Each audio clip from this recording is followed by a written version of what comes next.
Good evening, everyone. It is March 5th, 2023. What you're looking at is just last week's outlook. I added in this little artistic stuff here, just drawing out the demand zone and these lower highs and lower lows. What I had said last week was I was looking for us to get to 3900 to 3920 before any tag of 4030, and that is what we had. Monday sold off, Tuesday sold off, Wednesday sold off, and then I think Thursday is when we found the bid and squeezed upwards on Friday. Thursday and Friday was that squeeze. I'd said I was looking for us to catch a bid around here. It was unlikely we'd just get that full-on sell straight to 3830. So we did end up using this demand zone over here. You can see that usually what happens is you get half the amount of time or so so the demand zone was created on what 1, 2, 3, 4, 5, 6, 7, 8 ish candles, and instead you get about 3 candles over here. And the next time we come down there'll probably be another bit of a bounce intraday. Maybe it holds on the daily for one day, and then we get that sell lower down to 3830. But overall, we just clearly had someone sitting on this very tightly all week long, just making lower highs, lower lows. And then we got that squeeze at the end of the week, and we are now trading above 4030, above yearly VWAP, and now we're going to look at targeting that 4100 area.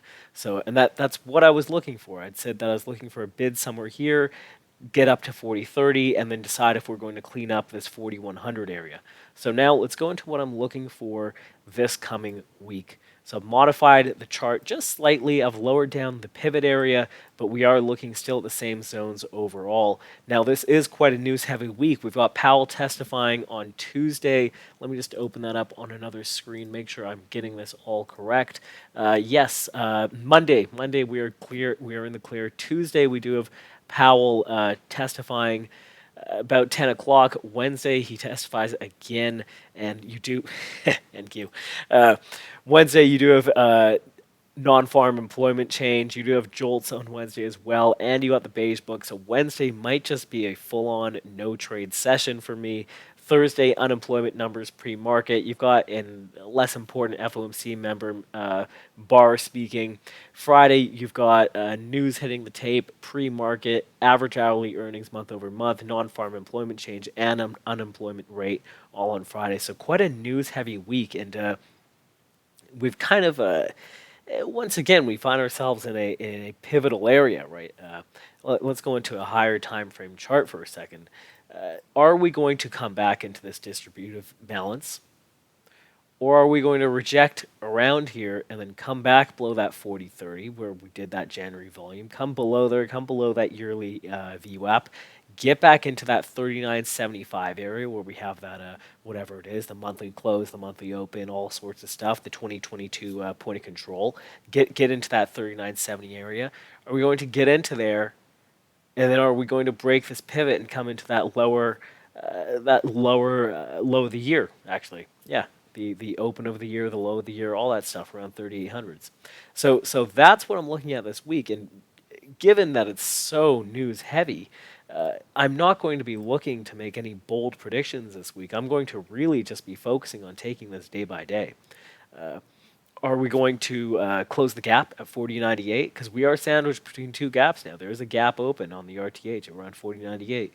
Are we going to close the gap at 4098, or are we going to crap out all this stuff and come down to yesterday's lows? I think it's open at 3997. I believe that's the gap. Just opening it on another screen. Yeah, 39.95 quarter. Are we going to come down to 95, or are we going to go up to 98? You know, 40.98 or 39.98. That's kind of how I'm looking at this. Is we've got two open gaps, and which one are we going to tag?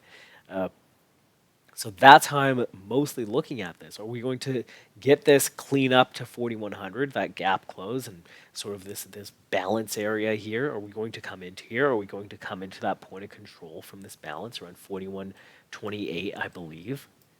4128 3/4, this month's point of control, February's point of control. Are we going to get up to that weekly point of control around 4144? If we do, we're probably going to get that breakout scenario and get into the 4230 and all that other stuff. That's a whole different situation. But I'm going to be taking this day by day, because right now, I said it on, I think, Thursday after the close. I said that this looks like a squeeze to me, and it still looks like a squeeze to me. It looks like whoever was sitting on this very heavily is just getting, they're just getting popped up, and now we just have momentum hitting. It's just this former demand zone with a combination of a short squeeze on whoever was sitting on it this week, giving us that ramp. Because this main ramp that happened on Thursday, it was on very, very mild breadth. The actual market was not really moving along with what we were seeing on the SPOOs. Friday did have more breadth, but it's really whether we're going to hold this 3970-ish area. Are we going to hold that monthly open at 63 three quarters, the 2022 pocket 68 half, the monthly close at 72, the whatever monthly value area? What is that monthly value area low? The 95% monthly value area low at 73 half. So we're 95% of the volume was traded in February above 73s. Right? If we start to lose that, I think that's how we get rid of this low. This is a very critical low, this 3920-ish. It's in this pivot area. If we come back down there, I'm doubtful we hold it. I think we come down to this main, this primary swing low on the year thus far, that 3830-ish area. So that's how I'm looking at that. I hope that's clear enough. There's a lot of moving parts this week. So again, I'm just looking at this main bounce as a squeeze from whoever was sitting on this all week long, plus this former demand zone from mid-January. And now I'm seeing if we have the momentum to come up and clean that gap at 40.98. After that, do we have enough buying to get into the former distributive POC at 41.28 three quarters? Are we going to sell off that POC? And after we sell off that, are we going to hold these balanced lows? Whatever, 75, 50, whatever. Or is this the end of the rally right now, and we're going to come back below this 40.30, below yearly VWAP, close that gap at 40.97, and after we close that gap at 40.95 or 97, 95 quarter, are we going to then lose this bid at 75-ish? And if we lose the bid, this thing's, I don't want to be playing it from the long side. I'll put it this way. As long as we're above 40.30, I think you can have great trading both ways, both on the long and short side. But once we get below 40.30s, I'd be a little bit more cautious on the long side. Once we get below 39.70s, I'm not eager to touch this thing on the long side. I'm not going to be buying dips. I'll be firmly selling the rep. For now, I think you have a good, as long as we're trading above this 40.30, I think you have a good shot of trading both ways from 40.30 to whatever, 4100, getting into that gap close in this area here. So anyway, that's how I'm looking at it this week. This is getting a little bit long. It's 8 minutes already. There's a lot of news. Tuesday, you've got Powell testifying at 10 o'clock. Wednesday is going to be a shit show. I might not even show up at the desk. You got news pre-market. You got Powell. You got Jolts. You got the 10-year. You got Facebook at 2 p.m.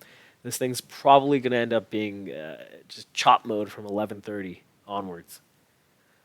Thursday unemployment, that should be fine. Friday non-farm employment change, that should also be. It should have some volatility, but it shouldn't mean it's a no trade day. So anyway, hope that makes sense. Hope that helps. There can very well be an update to this plan as we progress in the week and as these news events come out. So be looking for that on Twitter if there is one. Hope that helps. Have a great weekend and trade safe.